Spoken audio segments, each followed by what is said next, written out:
Менин жеке пикиримде жана экстер эгерде бир жакшылык коомго, бир мамлекетке жакшылык иш кылам десе, экөөнү отургузуп сүйлөштүрүш керек. Жеке дос катары мен дагы экөөнү отургузуп, экөөнүн эмне үчүн тирешин билгим келет. Эмнеден тирешип атасыңар? Сизге азыркыга чейин белгисиз. Мага белгисиз. Эмнеден тирешип атканы белгисиз.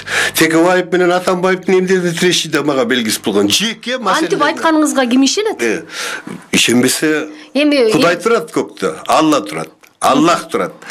Мен андан башка кишиге ишенбей, пенделер ишенбей. Коом билип аткан нерсени сиз эмнеге билбейсиз? Пенделер ишенбей мени кызыктырат. Коом силер аркылуу билип атат. 100 эмкалар бар. Атамбаевдики да бар, Жээнбековдики да бар.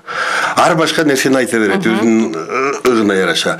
Мен экөөнү көзмө көз отуруп туруп өздөрүнөн укмайынча, Жээнбековдун өзүнө мүмкүн отдельно, Атамбаевдин өзүнчө отдельно. Мен ошондон кийин сен туура эмес, сеники туура деп айтканга окугум. Мен бүгүн билбейм. Анткени Жээнбеков реформа жүргүзүп аткан жок. Атамбаевдин саясатынан башка саясатка кеткен жок. Атамбаевдин кадрларына тийген жок. Эмне үчүн антип ойлойт? Парламентте отурбайбы ошол эле ойдон? СДПК отурбайбы? Парламенттен кууп чыгуу мүмкүн эмес да. Атамбаевдин айланасындагы Атамбаевди сатпаган гана адамдар, Атамбаев ошентип айтып атат. Мени сатпагандарга иш козгоп, мени саткандарга тийбей атат деп атат. Бул дагы кайсы бир деңгээлде бирок чындык бар. Чындык бар. Аны менен эзептешпей кое албайм. Ошон үчүн мен колуман келсе экөөнү тең отуруп сурайт элем, эмнеден болуп атат?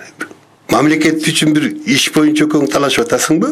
Жеке счет тарынып, сен мен депутат кылсам, сен мен айтканыма кетип калдың, мен айткан адам, мен ишенген адамдарды алып салдың кызматтан дегендей тарынычпы? Атамбаев не прав.